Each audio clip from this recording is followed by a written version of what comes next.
بسم الله الرحمن الرحیم. ښه راغلاست. درته وایم د مایکروټیک کورس زموږ نننی موضوع چې ده هغه بریج جوړول دي.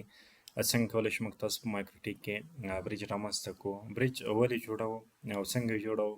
د دې لپاره چې سولر انټرفیسونه د یو واحدې شبکې په شان کار وکړي. که بریج جوړ نه شي نو هر پورټ یو جلا شبکه ګڼل کېږي.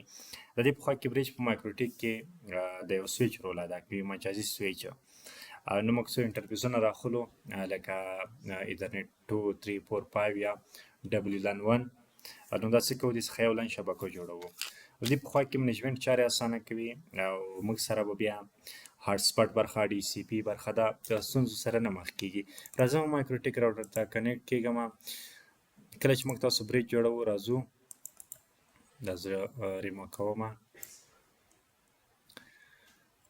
ما سره د یو بریج ستا الریډي څه ده، غواړم یو بل بریج جوړ کړم. راځم دلته بریج ته نوم ورکوم.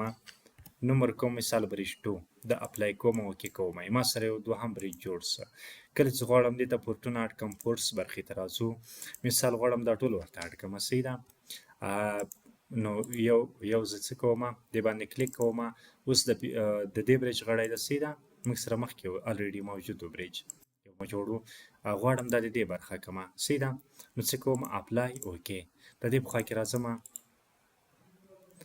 دغه ایترنټ پورټ چې کوم پورټ ته اوس د دې بریج برخه د غواړم د نوې بریج برخې وګرځوم. اپلای کوم اوکې کوم.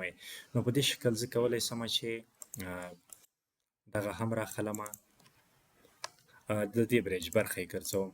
اپلای اوکې. په دې شکل تاسو کولی شئ ټول انټرفیسونه هغه بریج تاسو یې وغواړئ همغه ته اډ کړئ. اوس ما سره دا د دې بریج برخه شول. صحیح ده. زه لاګ اوټ شولم، بیا به درسره لاګین کېږم. اوس که زه راشم کنیکټ شم، دلته وګورم بریج برخه ګورئ. دې بریج کې هم ما سره اړوند انټرفیسونه خپل کوم پاکټ چې روانې دي، انټرنیټ سپیس ما سره ښیي، دغه بریج ما سره فعاله شي.